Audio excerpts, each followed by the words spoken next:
vídeo que hem preparat explicant-vos una mica la festivitat forma carinyosa en què anomenem a la Verge de la Chiquinquirá, patrona de l'estat Zulia.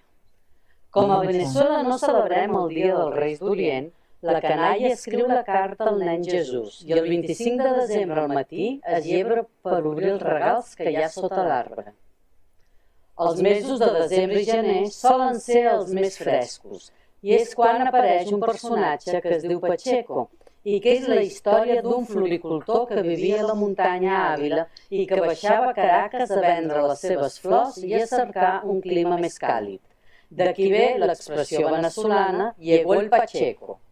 El termòmetre arriba a baixar fins als 16 i 17 graus. I canviant de tema, aquest és el plat típic nadalenc del nostre país. Està format per 4 elements.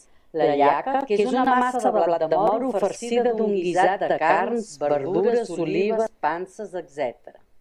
Després, una ensalada de gallina, el pernil al forn i, per últim, el pan de jamón, que és un pa farcit de pernil dolç, bacó, olives verdes i panses.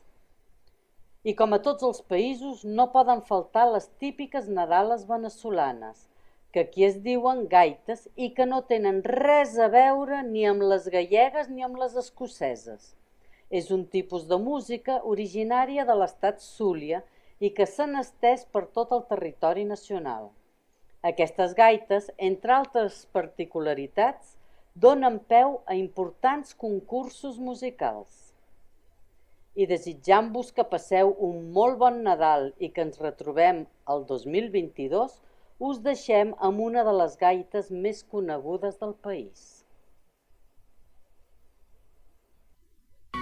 Soy un negrito fullero, orgulloso y por demás, soy el enamorado audaz, un amigo y parrandero, y que soy un negrito fullero, orgulloso y por demás, soy el enamorado audaz, buen amigo y parrandero, y que soy